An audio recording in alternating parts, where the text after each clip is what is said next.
देश भर में फौजी किसान के साथ खड़े हैं, जवान किसान के साथ खड़े हैं,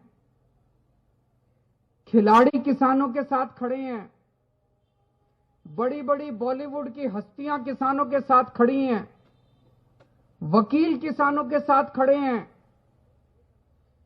डॉक्टर किसानों के साथ खड़े हैं। देश भर से जो खबरें आ रही हैं, लोग चाहे सिंगू बॉर्डर ना पहुंच पाए हों, लेकिन आज न जाने कितने अनगिनत लोगों ने, लाखों करोड़ों लोगों ने अपने घर पे उपवास रख के किसानों का समर्थन किया और उनके लिए प्रार्थना किया। आम आदमी पार्टी शुरू से किसानों के साथ है, किसान आंदोलन का समर्थन करती रही है। आज देश भर में कोने कोने में आम आदमी पार्टी के कार्यकर्ताओं ने या तो अपने घर पे और या सामूहिक तरह से कहीं ना कहीं इकट्ठे होकर उपवास किया, किसानों का समर्थन किया। और जब जब जरूरत पड़ी, हम लोग बिल्कुल चट्टान की तरह खड़े होकर हम लोगों ने किसानों का समर्थन किया। जैसा भी बताया गया कि जब किसान आंसू गैस के गोले झेलते हुए, लाठियां खाते हुए, वाटर कैनन झेलते हुए दिल्ली के बॉर्डर पे पहुंचे, तो केंद्र सरकार ने, इन लोगों ने एक प्लान बनाया कि अब इस आंदोलन को कैसे खत्म करें। तो उनका प्लान था कि ये लोग दिल्ली आएंगे, दिल्ली में 9 बड़े बड़े स्टेडियम में इन लोगों को डाल देंगे, बाहर से ताला लगा देंगे और इनका आंदोलन खत्म। किस्मत से वो फाइल हमारे पास आ गई और हमें निर्णय लेना था। भाई साहब, जो प्रेशर आया हमारे ऊपर, इन लोगों ने खूब प्रेशर डाला कि भाई ये फाइल साइन कर दो, फाइल साइन कर दो, ये स्टेडियम बनने दो। लेकिन हम भी जानते हैं, हम भी आंदोलनकारी रह चुके, इन्हीं स्टेडियम में हम भी रात गुजार चुके। हमें पता है ये स्टेडियम किस तरह से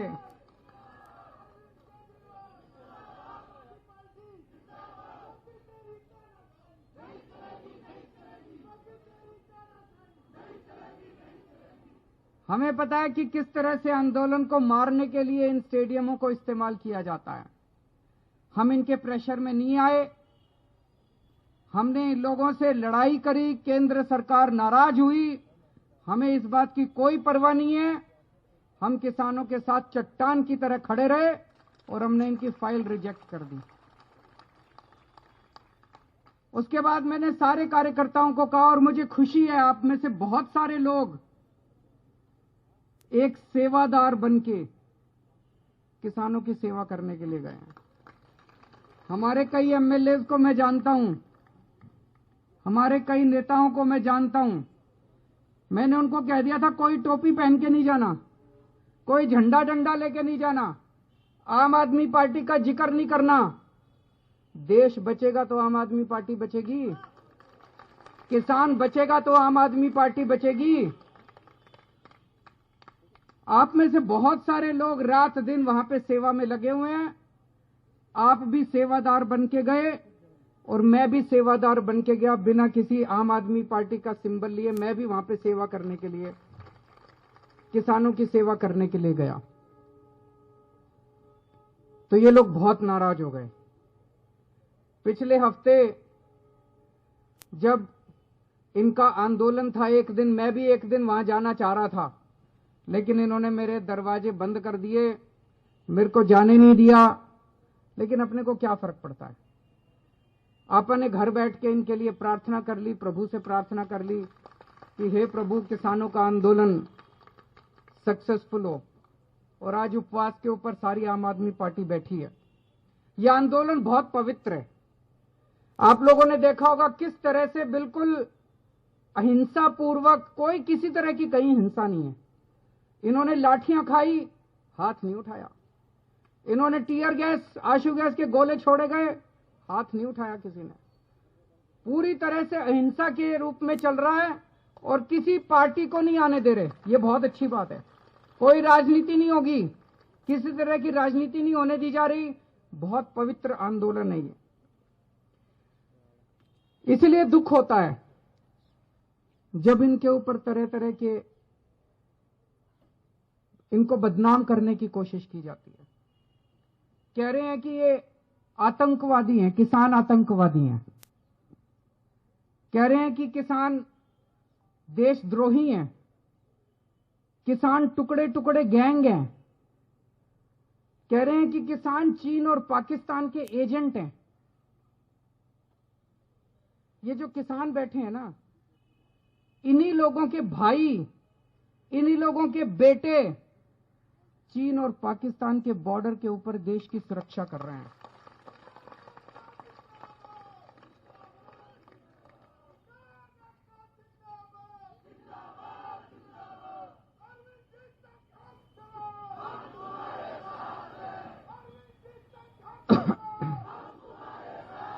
तो ये जितने नेता और ये जो लोग कह रहे हैं कि ये चीन और पाकिस्तान के एजेंट हैं, मैं इनको कहना चाहता हूं, एक दिन आप अपने बेटे बेटियों को चीन और बॉर्डर के पाकिस्तान के बॉर्डर पे भेज के देखो, तब पता चलेगा कलेजे पे क्या बीतती है।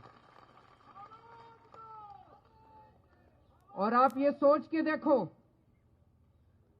कितने ऐसे किसान हैं देश भर में, एक ही आदमी के दो बेटे, एक किसान बन गया और एक जवान बन गया। गलत तो नहीं कह रहा जी?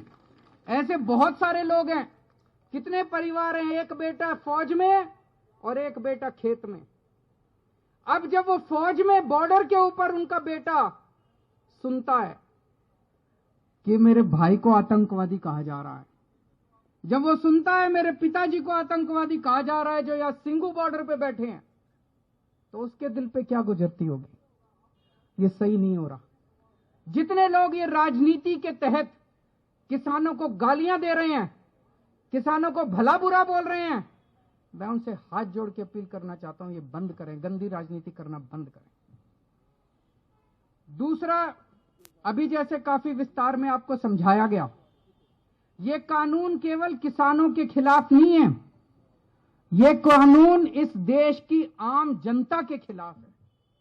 इस कानून के आने से बेइंतहा महंगाई बढ़ेगी। इस कानून के अंदर महंगाई बढ़ने का लाइसेंस दिया गया। महंगाई बढ़ना एक तरह से कानूनी जामा पहना दिया गया। मैं समझाता हूं कैसे। हमारी दिल्ली में सरकार है, हमें पता चलता है कि प्याज महंगा हो गया, तो हम क्या करते हैं? हम पता करते हैं, अभी पता करो किस किस ने प्याज की जमाखोरी कर रखी है। करते हैं कि नहीं करते? महंगाई क्यों होती है? महंगाई इसलिए होती है, कुछ लोग सारा प्याज खरीद के जमा कर लेते हैं अपने स्टोर में। मार्केट में प्याज नहीं आता, मार्केट में प्याज की तंगी हो जाती है, इसलिए प्याज महंगा हो जाता है। दाल क्यों महंगी होती है? कुछ चंद पैसे वाले सारी दाल खरीद के अपने स्टोर में वो कर लेते हैं, दाल महंगी हो जाती है, दाल की कमी हो जाती है। फिर सरकार क्या करती है? सरकार उनके गोदाम में छापे मार के वो दाल बाहर निकालती है। मार्केट में जब दाल आती है तो दाल सस्ती हो जाती है। यही करती है सरकार। अब इस कानून में लिखा है कि कोई भी आदमी कितनी भी जमाखोरी कर सकता है, ये अलाउड होगा। अभी तक जमाखोरी करना कानून में भी अपराध माना जाता था और शास्त्रों में भी पाप माना जाता था। किसी भी धर्म के शास्त्र उठा के देख लो, भाई साहब कहते थे जमाखोरी करना पाप है। पाप मानते थे? नहीं मानते थे। कानून में कहते थे अपराध है। हर चीज की एक लिमिट होती थी। भाई चना है 10,000 क्विंटल से ऊपर नहीं कर सकते स्टोर, गेहूं है इतने से ज्यादा स्टोर नहीं कर सकते। हर चीज की लिमिट बांध रखी थी। अब ये लिमिट खत्म, कोई आदमी कितना भी स्टोर कर सकता है। तो जिन जिन लोगों के पास पैसे हैं वो तो 2-2, 3-3 साल तक सामान स्टोर करके रख लेंगे। कितनी महंगाई हो जाएगी, कितनी महंगाई हो जाएगी। तो इस कानून में लिखा है कि अगर 1 साल में महंगाई डबल हो जाएगी तभी रेड मार सकती है सरकार, नहीं तो रेड नहीं मार सकती। मतलब किसी, मेरे को पता भी है, मैं मुख्यमंत्री हूं, मेरे को पता है दाल के दाम बढ़ रहे हैं और इस आदमी ने स्टोर कर रखा है। अब मेरे हाथ काट दिए, मैं रेड नहीं मार सकता, उसकी दाल बाहर नहीं निकाल सकता। उसमें लिखा है कि जब तक दाल के रेट डबल नहीं हो जाएंगे, तो मान लो इस साल गेहूं 10 रुपए किलो, तो जब तक अगली साल 20 रुपए किलो नहीं हो जाती, मैं रेड नहीं मार सकता। फिर अगली साल 40 रुपए किलो, और अगली साल 80 रुपए किलो, और अगली साल 100। तो 4 साल के अंदर गेहूं 16 गुना महंगी हो जाएगी, 16 गुना महंगी 4 साल के अंदर। समझ रहे हो आप लोग? ये कानून में लिखा, इतनी महंगाई हो जाएगी, इतनी महंगाई हो जाएगी, भाई साहब तनख्वाह बढ़ेगी नहीं, बच्चे पालने मुश्किल हो जाएंगे। तो ये पूरा कानून किसानों के खिलाफ है, आम आदमी के खिलाफ है, केवल और केवल कुछ चंद पूंजीपतियों को फायदा पहुंचाने के लिए कानून लाया गया। तो मेरी सब लोगों से गुजारिश है, ये मत सोचना कि किसानों पे एहसान कर रहे हो, कोई एहसान नहीं कर रहे। ये कानून अगर आ गए, सारे के सारे लागू हो गए, लागू तो हो गए, ये बंद खत्म नहीं हुए। किसान बड़ा एहसान कर रहे हैं तुम्हारे ऊपर, जो बैठे हैं वहां पे। इस देश के लोगों पे किसान एहसान कर रहे हैं, जो कह रहे हैं ये कानून वापस लो। तो अपने को सबको इसकी खिलाफत करनी है। आज आम आदमी पार्टी केंद्र सरकार से मांग करती है कि तुरंत इन तीनों कानूनों को खारिज किया जाए और जो किसानों की मांगे हैं वो पूरी की जाए, और एमएसपी गारंटी देने वाला कानून इस देश के अंदर लाया जाए। आज पूरा दिन मैंने भी, आम आदमी पार्टी के कार्यकर्ताओं ने देश भर में उपवास रख के इन किसानों की मांगों के समर्थन में प्रार्थना की है। मैं उम्मीद करता हूं कि केंद्र सरकार जल्दी अहंकार छोड़ के और ये सारी मांगे किसानों की पूरी करेंगी। भारत मांगे माता की, इनकलाब।